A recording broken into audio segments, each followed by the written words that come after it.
All right, everyone's favorite mallet etude. Let's do it. A, high D. Now these are really, really high, so I don't have D. This is a C. I'm gonna use the frame, because duh. And then F sharp, you can't forget the F sharp, evenly. And that quarter note you have to roll. You don't need to roll all the way to the C sharp. It's just gonna be too much. I want you to do a burst. It's gonna go too fast enough. So 1 E and the N, 1 N, 1, 2, 3, 4, N, and then down B. So, and then you have Arpeggio, and then F sharp, D natural, and then jump. I would double F sharp D. Right away.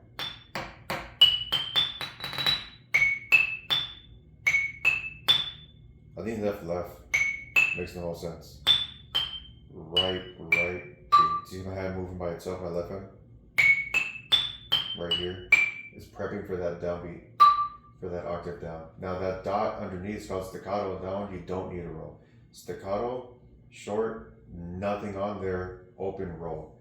Then you have that A, 1, 2, 3, and back up, 2, and then 1. So 1, 2, 3, 2, 1, 2, 3, 2. And then up, back down, B, and then G again.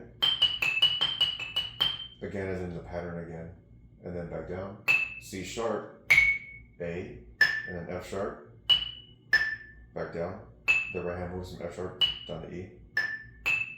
Then D sharp, not E flat, D sharp. Well, it is, but it's indifference.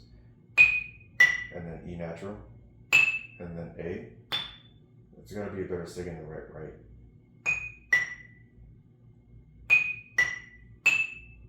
Well, I mean, I guess on the marimba, you have the lower keys tend to be bigger.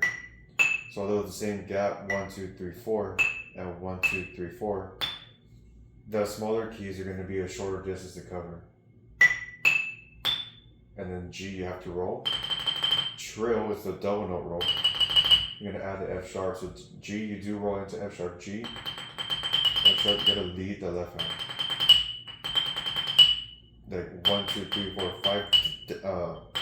1, 2, 3. Let's see. 1, 2, 3, 4, 5, 6, 7. Down. 1, 2, 3, 4, 5. Down.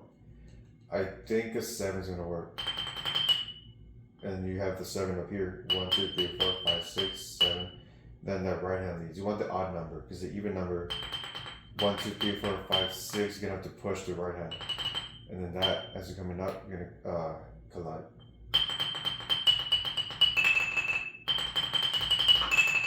I think that'd be probably the most efficient. So you want to keep it clean. And then this one you should have a gap, unless you want to roll all the way through downbeat. But then you don't have that clean attack, because this is a cadential point, a cadence. Not drum like cadence, but cadence is in like an ending, a period, or a comma, like a punctuation mark. It's a new sentence on this part. So when you get to that part, D,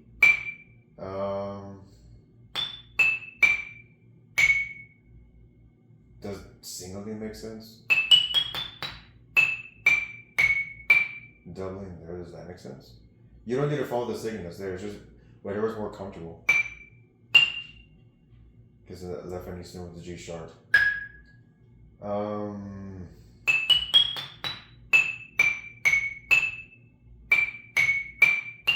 Rule of thumb for me is I don't want to cross the manual with the same hand. If I'm doing a hand up here, I want to keep it up here. It's less distance, less chance of me clipping a note.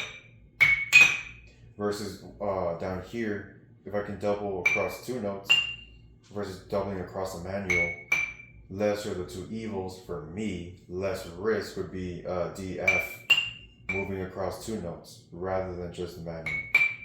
So on that part, I'm probably not going to do that sticking. I would do across, and then yeah, that you can say doubling here, you know, across the manual, but you're in time. You have no time to move the hand.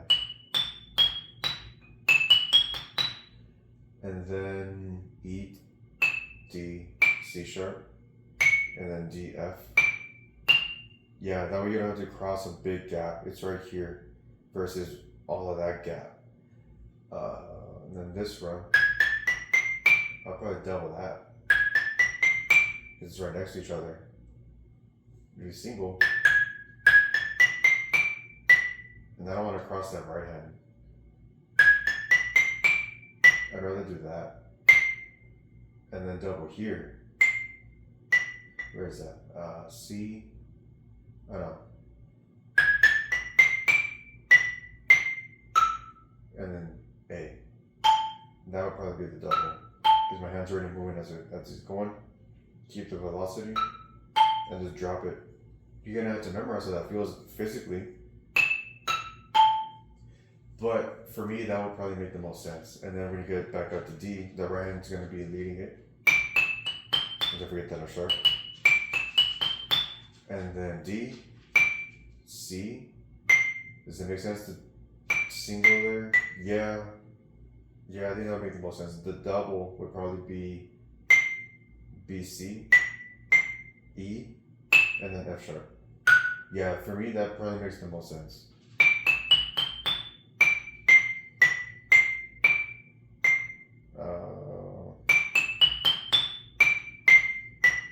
And then F sharp. Probably double that part. Double on the right hand. The same way as before. Yeah. Because it's the same process. The hand's going to keep moving down. Time it. Time it. And then this part, just a bunch of arpeggios. I would just alternate the whole thing.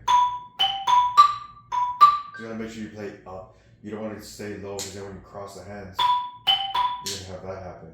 Versus here, you're out of the way. And you play up. Yeah, it's piano, but you're crescendoing anyway. So you're gonna be building the volume.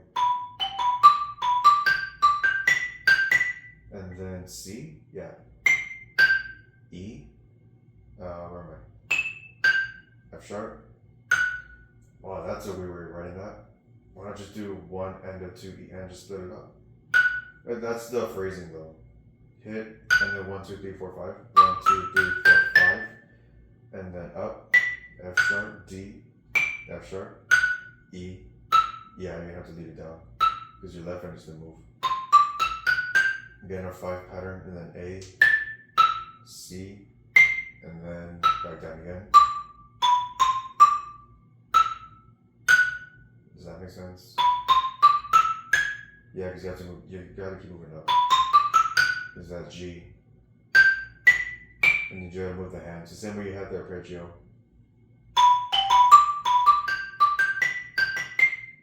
Right? C? Yeah. Oh, F sharp.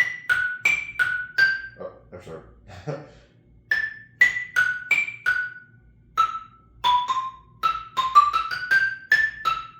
Oh.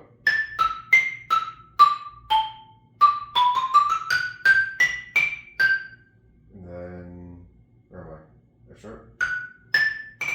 With the roll, and then piano. Or the left with the right hand. Yeah, the right hand works better. It gives you that pause built in. That way you don't have the sentence from one part and the sentence from the other part. You don't want them overlapping. It sounds like a slur. And this is not a slur. It doesn't have the marking for it. And then I'll let that cross. I think that makes the most sense. Left, right, left, and then roll. Yeah. And then E. Oh, this part's weird. Wow. So the right hand, from what I see, is it's going in a straight line. If I split the notes E, and then skip a note F sharp, skip a note G, skip a note A, then you have a double, and then back down, and then F sharp, and then roll. So, where is it? E. Starts on E, 1, 2, 3, 4, and then pause, and then the roll. The left hand is gonna go C, jump to A, B, C, double. Oh, that's cool. And then A again, and then roll. So when you put it together,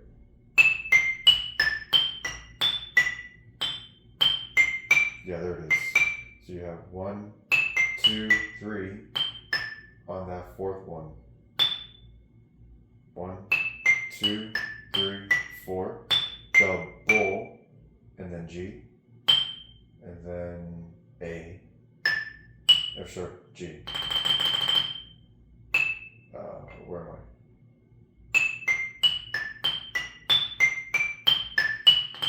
Yeah, you gotta leave that double. 1, 2, 3, 4, double, and then work your way down. That's pretty much the whole thing. All the tips and tricks are there. Now, these videos aren't meant to be a here's the performance, just follow me. It's I'm learning it with you. And then the whole thing is the stickings, whatever I'm doing for the stickings, you don't need to do them if they don't work for you. If they work for you, awesome. Some of those stickings, for instance, didn't work for me, so I changed them up. Now the tempo, the dynamics, that you can always add, but it's just the learning process is the hardest part. Getting it and cleaning it, that's just the time-consuming part, but the learning process is the real chore, especially when it comes to keyboard. So, and then you have a retornado at the end. The ending, when you get to that part, 1, 2, 3, 4, double. On that double, then you start slowing down on those last few notes. So you're gonna go 1, 2, 3, 4, double.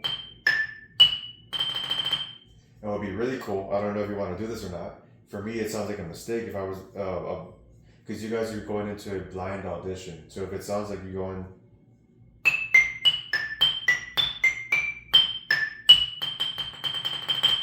that to me sounds like a mistake if I wasn't watching you. Now, if I was watching you, obviously that'd be pretty cool. But, where am I?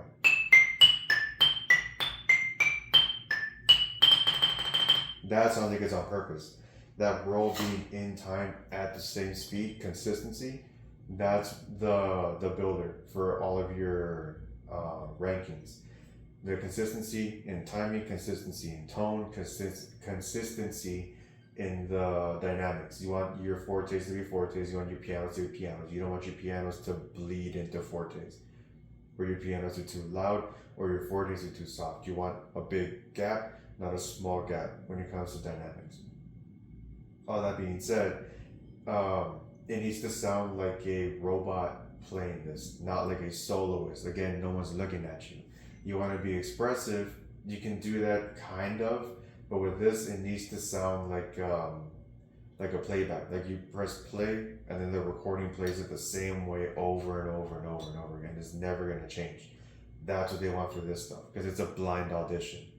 So don't treat it like solo and ensemble. It's a common track. If you have any questions, let me know.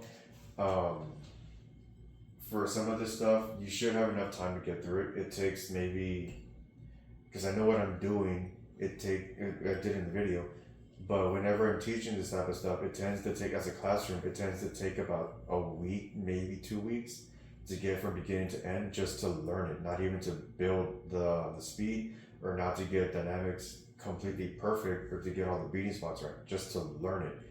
As a class, takes about 2 weeks for me. When you get to independent stuff, some people learn it faster, some people learn it slower. It's just up to you at that point. But if you know you're the slow type, this is the one to focus on. It's not that long, it's not that difficult in the sense that it's a lot of notes to read, sure, but you need to look at the shortcuts. Like when I got to the runs at the beginning part, 1, 2, 3, 2, 1, 2, 3, 2, up. That's just a run. You can loop it over and over and over again. It's not going to change. And it happens again on G.